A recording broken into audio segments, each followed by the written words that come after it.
this was one of his favorites. Well, that was one of his later poems, in the sense that, well, it was later in his life, but then he held on to it. And when he was having a little bit of memory problems, he remembered that. I heard a rooster call by A.J. Seymour. I heard a rooster call through gold Jerusalem. It ran throughout the world to wake all sleeping men. King David heard that call in old Jerusalem. The Queen of Sheba heard, who lay with Solomon. Once Peter heard that call, and twice it broke his heart. So when I heard that call, my heart within me stirred. So much was in that call, come from that ancient bird. And Jesus heard that call in gold Jerusalem, the self same call I heard to wake all sleeping men. And over centuries, my heart within me stirred. I heard the call of bird, recalled the word of God, to sing throughout the world and wake all sleeping men. So when a rooster calls, my heart will say amen. It rings throughout the world to wake all sleeping men. AJS wrote poems almost to the end. In the last year of his life, on his 75th birthday, in a small gathering of family and friends, he read a poem composed for the occasion. Lucid as the sun, refreshing as the wind pouring through the windows of his North Road border home, he read 12th January, 1989.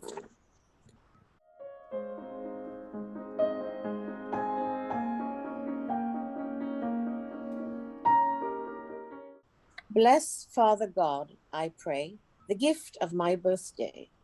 This milestone, I alive at age 75. Bless, Holy Spirit, bless with thine own holiness all that I do and say as from thy will today. And Jesus Christ, thy Son, may all his grace be done. The clear, low voice of the great old man, the old poet, saying the simple, clear, shining lines, brought tears to my eyes. Ian MacDonald, Georgetown, Guyana, 2000.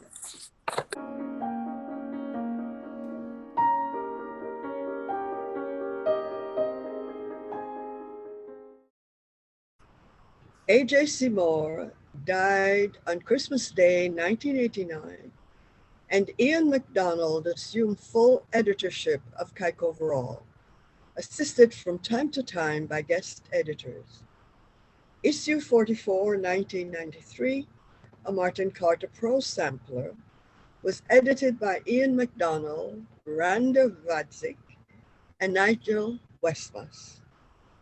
While with number 48, 1998, Ian Robertson joined the team. The 50th anniversary of Kyk was edited by Ian MacDonald and Vanda Radzik, as were issues numbers 49 and 50, 2000, the Martin Carter tribute. Beginning with issue 43, many poets who were published in Kyk were winning international prizes. We will identify them as the recital continues.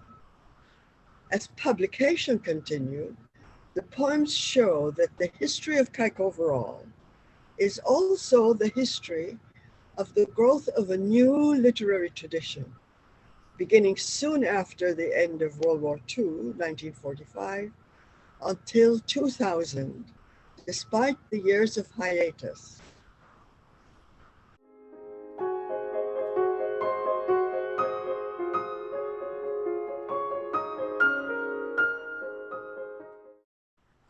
How poetry is achieved, abridged. In the last chapter of Seamus Heaney's The Government of the Tongue, the poet identifies 3 degrees of poetic achievement. He reads a famous passage of Wordsworth as a parable of these three poetic steps.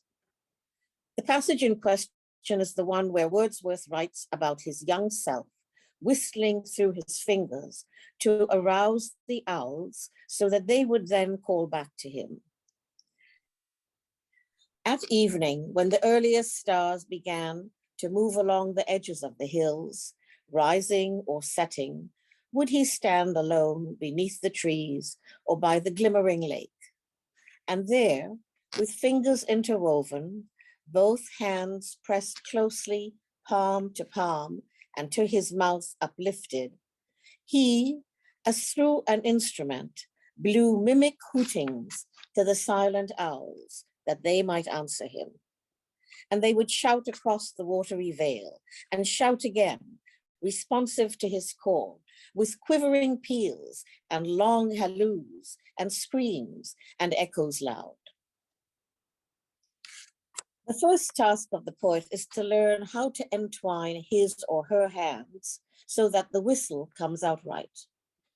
This may seem a minimal achievement, yet those of you who have a memory of attempting to get it right will also remember the satisfaction and justification implicit in that primary sounding forth of one's presence. It was an original act of making. In this trope, the little magazine can be understood as an echo of owl whistles, and many a poetic career begins and ends with poems which do no more than cry out in innocent primary glee, listen, I can do it. Look how well it turned out, and I can do it again, see? Heaney goes on to consider the second level of poetic attainment, which is implicit in Wordsworth's narrative. When the vale fills with the actual cries of owls responding to the boy's art, we have an image of the poet who has got beyond scale practicing. This represents the poetry of relation, of ripple and wave effect upon audience. At this point, the poet's art has found ways by which distinctively personal subjects and emotional necessities can be made a common possession of the readers. At its most enriching, it operates by virtue of skeins of language, together as a dream web which nets psyche to psyche.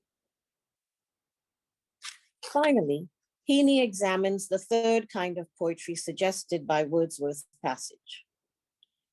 The third kind of poetry I find suggested there is that in which the poem's absolute business is an unconceding pursuit of poetic insight and poetic knowledge. We have passed the first stage where poetic making was itself an end and an anxiety, and we have come through the second stage of social relation and emotional persuasion, where the owl cry of the poems stimulates the answering owl dream in the audience. In terms of the Wordsworth story, we have arrived at the point where the boy cannot make any noise with his hands. And when there came a pause of silence, such as baffled his best skill, then sometimes in that silence, while he hung listening, a gentle shock of mild surprise has carried far into his heart the voice of mountain torrents, or the visible scene would enter unawares into his mind with all its solemn imagery. Here the boy, call him the poet, has his skill mocked. Skill is no use anymore, but in the balked silence, there occurs something more wonderful than owl calls. As he stands open like an eye or an ear, he becomes imprinted with all the melodies and hieroglyphs of the world. The workings of the active universe are echoed far inside him. This part of the story, then, suggests that degree of imaginative access where we feel the poem as a gift arising or descending beyond the poet's control, where direct contact is established with the image seller, the dream bank, the word hoard, the truth cave, whatever place a poem like Yeats's Long-Legged Flower emerges from.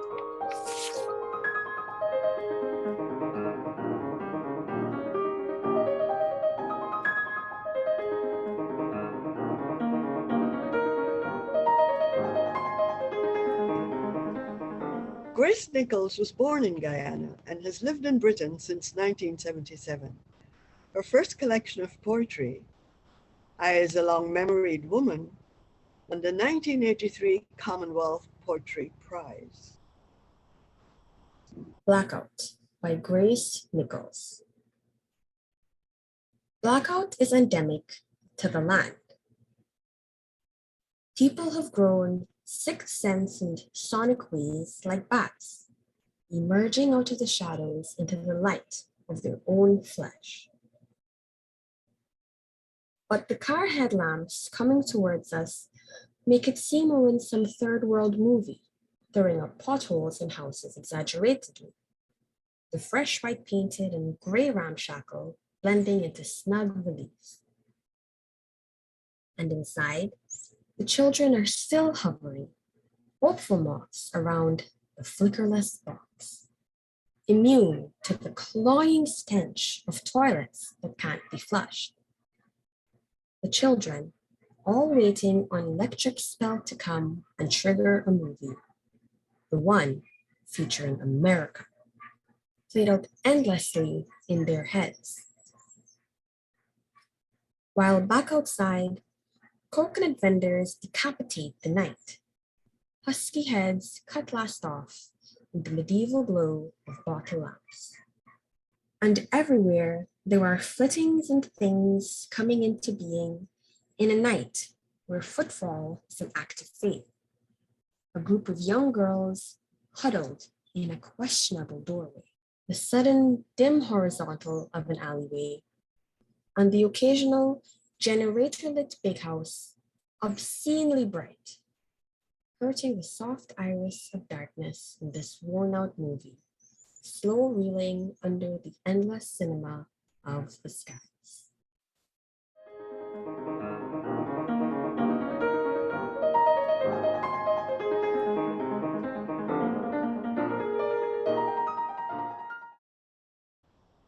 Stanley Greaves is a Guyanese artist, poet, art historian, sculptor, teacher, and ceramicist. A poem entitled Off Campus, dedicated to Bill Carr, written in 1990. Two hands speed drinks and old doors. Rum is a collection of used shoes, journeys outside time, and sudden friendships measuring the first pour. How much? With whom?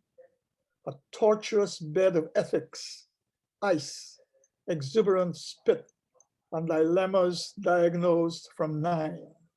It is a real university between benches. The other place is an obstacle to wind. Professor Bill Carr, English, taught English literature, lectured in English literature at the University of Guyana. And he used to follow a British tradition of going out to have drinks, and you go to the pub. So in Guyana, we don't have pubs, you have rum shops. So Bill, who lived near Kitty, Newtown, he used to go to a rum shop in Kitty. So when he arrived and the bottle arrived on his table, people immediately, the fellas would gather around to get drinks from him. So Bill, in order to protect his drinks, decided that he must have the first pour. So he would liberally fill up a glass and they said, okay, you fellas, you can have the rest. So after a while, the fellas in there used to call him first pour. Yes, but I say it's a torturous bed of ethics because a bottle of rum, you buy a bottle of rum in a rum shop, it's a communal thing. You share it with people around, you offer them drinks. So there's a certain ethics that was observed in rum shops that a lot of people don't know. Another thing was that I used to go into rum shops with Martin and sometimes with Bill. And we used to have some of the most interesting conversations ever in those rum shops. Yes. So then intelligence is alive. It might be uneducated in certain sense, but it has a lot of knowledge gained through experience. Yes. So that's the story behind, and it's a real university between benches. It's because of the discussions that used to take place. And that's why I said the other place is an obstacle to wind, which is, I must apologize to the University of Guyana, that noble institution. Now, the poem was printed in Kyk-over-al and is printed in caps, and people used to ask why. And I said, because my handwriting is like that. And how come? Because I studied calligraphy. My dad, when I was growing up, used to do all kinds of jobs to allow us to exist. We lived in a tenement yard, and he used to do sign painting. So I learned sign painting. And then I used to look in his books with lettering and all, and I used to copy them. And that got me interested in calligraphy. So I began to study calligraphy. And so my handwriting evolved into using sort of caps. It's a flowing cap. It's not a deliberate printed cap. It's a flowing kind of a cap. So that's the story behind that.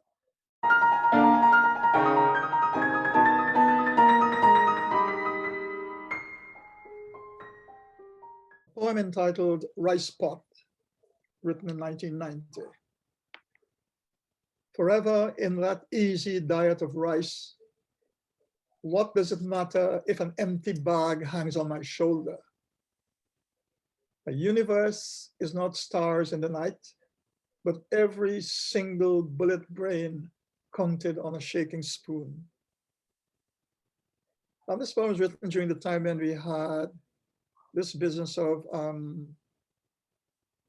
not importing flour and stuff like that. And so there was this feeling about food. There was a sort of thing about food in the air. What are you going to cook and how are you going to cook it and things like that. So this poem, Rice Pot, comes from that era.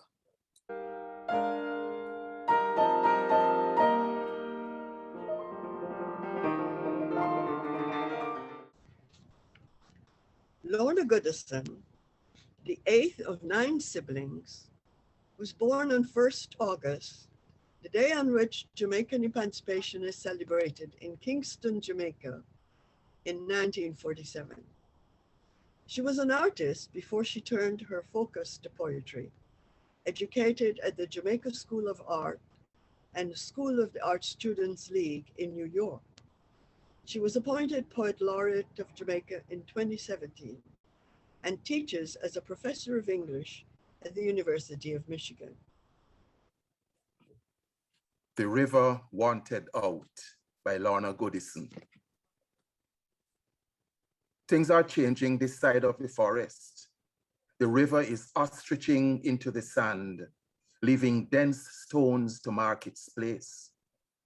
The crayfish grow thick, flattened shells and imitate land turtles. The bulrushes, wild-haired and long-limbed, when asked if they will remain, to remind us that here past a river, shake their locks till they blur and shriek, "We're going to be palm trees in the king's garden." No, nobody will see their faces in this water mirror. The tiki-tiki will have no river bottom to shield them from the long lances of May rains. But the worst fate of all will befall Riba Moma. She, stunning, except for her scaly thighs and legs. She, who looked fine in the setting of the river, will now have to land on her feet and learn walking, a task requiring division of herself. And when she walks like any ordinary woman, she will have to sell her gold comb to buy unguents. Unguents to smooth her scaly skin in order to gain flat earth acceptance. First, the gold comb, then maybe herself. The worst fate of all will befall the Riba Moma, all because the river wanted out.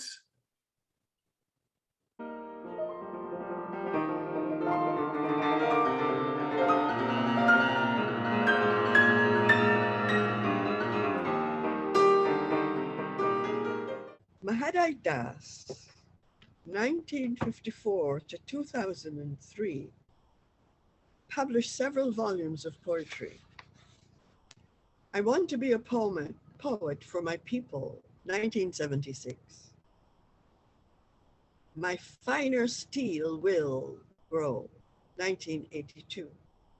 Bones, 1988, and a posthumous publication, A Leaf in His Ear, of selected poems between 1975 and 1994. This poem is believed to have been written in about 1994. Murdered, a poem by Mahadai Das. A crimson sun frowns over Guyana's horizons at dusk. Birds do not chatter, but droop. Dogs howl. News is a young girl raped and murdered in Luripontia graveyard of impenitence. The whole country mourns, like fathers and mothers weeping open-eyed. What has become of citizens responsible for their brothers? Like Cain, the killer slays his blood and flesh. Meanwhile, the dogs and cats witnessing the attack continue to howl.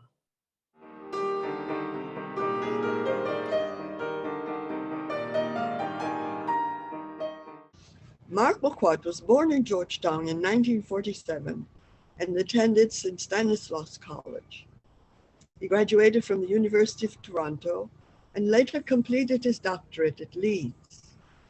Marquardt, now retired, was head of the English department at the Cave Hill UWE campus in Barbados.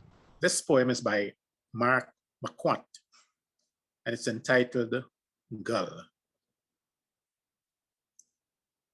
My son brought home a seagull with a damaged wing. His mother and sister helped him fuss over it and feed the wild, ungrateful thing. They treated the raw, unfeathered patch and tied the drooping limb to its body with a strip of cloth. Deciding not to name him yet, they placed him for the night in a shoebox lined with an old towel, complete with plastic tot of water and 2 smelly sprats, procured with difficulty at such short warning. The boy guessed all would be right come morning. In fact, the thing died. When I checked before breakfast, it was stiff, and its rank death had already attracted a phalanx of tiny ants. My son said nothing, looked at it a while, then dealt it an almighty kick, box and all, and sent it crashing into the opposite wall. So much for the nameless bird. Sister and mother were aghast, upset he could be so uncaring. But I understood why he kicked it and approved beneath the mandatory frown. I think it's right to kick at death, especially when you were young. He was not uncaring. What he cared for was life, the chance to see the creature mend, to release it and watch it soar. The lifeless form was cruel recompense for all the love and care he'd felt before. And so he wanted no business with dead things. His savage kick focused his argument more sharply than these words. And I hope for him a life as fiercely free as he had wanted for that awkward, damaged bird.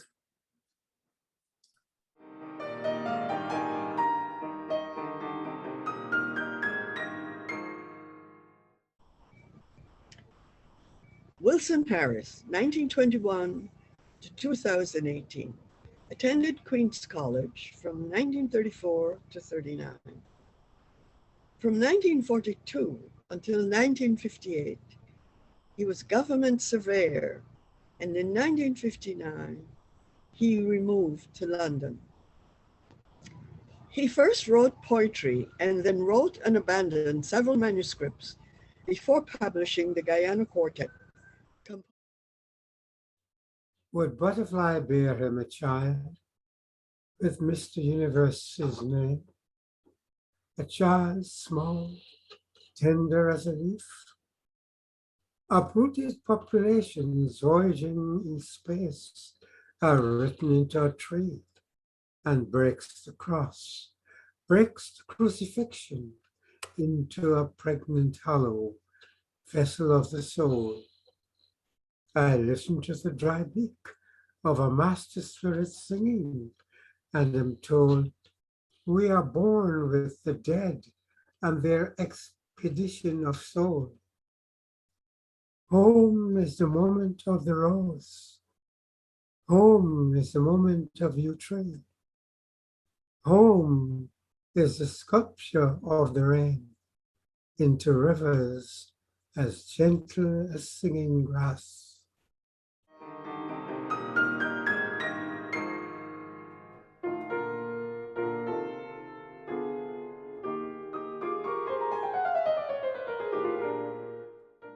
A poem entitled Dream of Demerara. In my land, no known ghosts walk. Our history is but a strange wind that leaves no mark upon the sea. Even monsters dwell elsewhere, in another safe place where victims know themselves. The poem is really a reflection of my ongoing interest in mythology and the fact that in Guyana, we do not have a mythology. What we have is the mythology of our indigenous peoples. But we ourselves are transports from other cultures and all the rest of it. And so we as a people, we call ourselves the Guyanese, we do not have a mythology. So it raises the question as to whether we can indeed call ourselves a people. Mm-hmm. So this is why I say in my land, no known ghosts walk. We do not have a mythology. Our history is about a strange wind that leaves no mark upon the sea. We all came across on the sea. There are no marks, you leave no marks. And even monsters dwell elsewhere in another safe place where victims know themselves. Yeah, if monsters exist and you're a victim, you know yourself. You're very well aware of yourself as a victim, you know. So I do not know if we actually think of ourselves as being victims, otherwise than being part of the colonial dispensation, whatever, which in itself would be a kind of monster.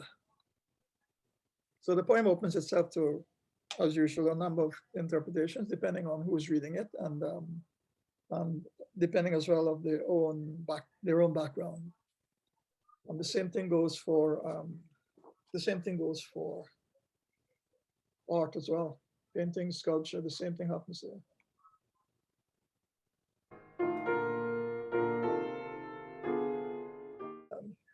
Uncle John, a poem entitled Uncle John. Through the window by your bed, I see stunted sorrel plants fight the tight yellow earth. I listen out of time as your child's voice, grown out of manhood, reaches some trite memory, taught as a kite string. It was here in your somnolent room, I learned companionship is many things. The commonplace has a point.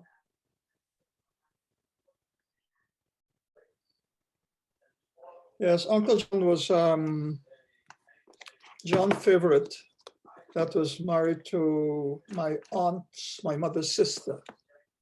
And he has a place in Guyana's history, but you'll never hear about him because he was in charge of a pile driving unit. He was a captain of a pile driving unit And they went all over the countryside, the rivers, the riverbanks, the seashore, driving piles to create stellings and wharves and to protect the rivers from erosion and things like that. We never hear of people like that. So when he, I used to listen to his stories as well. And when he retired, he was working as a watchman, and then he got ill in a certain way. His body just, hardworking man, his body just gave away. So he didn't have a chronic ailment of some organ in his body, just his entire body just gave away. So he spent a number of months in bed. And I used to go visit him and sit and chat with him. And he always used to complain that the reason why he don't know where his strength is gone, and the reason why he doesn't have his strength is because he wasn't being properly fed. I wish I had the food that Aunt Iris was giving him, kind of thing. So I used to listen to him, and then he died. And so I wrote this poem after he died in memory of Uncle John. Commonplace allows you to exist. Allows you to exist. So commonplace talking is good because it can also produce insights. Yes. And that is one of Martin's favorite sayings. You must talk, man, you must talk. And it's just true, because in talking, a number of things emerge that would not have done otherwise. There are several lessons I learned from Martin, and I used to write them down. I have written them down. And one of them where the writing of poetry was concerned was, he said to me one day, he said, when I said something about one of his poems, he said, the real poem will never get written. I said, what do you mean? He said, what you are seeing are fragments of the real poem, which will never get written. And I remember those words, I said, wow. And I began to transfer a number of things that we used to talk about poetry that I transferred to my own work in artwork, painting, sculpture. And it struck me, I said, the real painting will never get painted. All the stuff that you do are fragments of a reality that you may dimly perceive, or even if you did, it will escape you. It will remain on the horizon. Denise Grey-Gooden is a Trinidadian poet resident in Jamaica. Generation Trap. It occurs to me, I am relieved to be no longer prime meat, no longer worthy prey for those ejaculating eyes. I must admit, I'll happily forfeit the stares from grinning 14Ks as the crotch crusaders set their sights on fresher targets than I, with far less cellulite.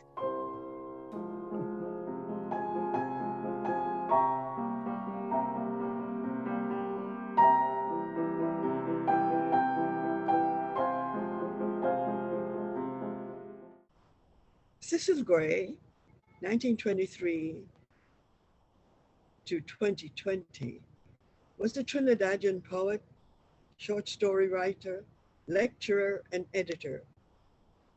He taught at the St. Augustine campus of University of the West Indies, training secondary school teachers to teach English. He migrated to Canada in 1988. Carnival Tuesday by Cecil Gray. It was not the decrepit fence, falling gate I faced, that shouted that was the place. Just then, I remembered I was passing the corner where they had told me he lived, just as his voice snapped out my name like a bolt. Then he came, layer-like, through the dark frame, with arms stretched wide to be hugged. Once, We two were bound like brothers. The praises his talents drew rose in his cup to the brim. When I clasped that prized memory, did I clutch him? I heard still, hearing him speak, the same sharp ring of mind I knew, but bitterness burned his breath. It cursed its critics, their morals, everything. Only our friendship seemed safe. He reclaimed the good years we shared, years before confusion dropped its sledge on his fingers and left him maimed. Hearing Rum's weighted tongue, I wished I could blame him for letting the stage he had danced on melt under him. But that was not how I felt. We did not scream halt when he veered from his road, did not sound whistles to stop that derailment. From pain's silent abyss, my remorse bellowed. All who allowed self-betrayal must bear shame, must turn and pretend not to see the red flame that sears his eyes now. Fearing its heat, I winced. I had wished when we met that the years had rinsed his heart clean of dark self-doubt, that stakes silence pushed in had been shifted, the ache had got dull. I had hoped his words would blaze brightly again, that the flare of his pen would dispel despair. But in his own dock he was still prisoner. We sat on his steps while Catelli's steel band went by. It was Carnival Tuesday. Pans pounded out sweet sounds of joy. Yet a largo wailing regret like a dirge in my head rose above the flouncing tempo of calypso music. Whose strewn, crushed dreams ever arise? I sat as long as draining futility would let me bear it. Then with some thin, filmy excuses to leave, dodging barbs from those eyes, this traitor squirmed an escape and left him there, once more washing my hypocrite's hands with lies. I followed Catelli to help me forget the irreversible rampage of time. Helplessness knifed my chest like a bayonet, but I staggered on with that gash kept secret.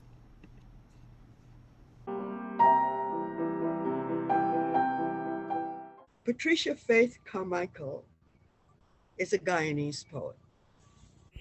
In Guyana by Patricia Faith Carmichael.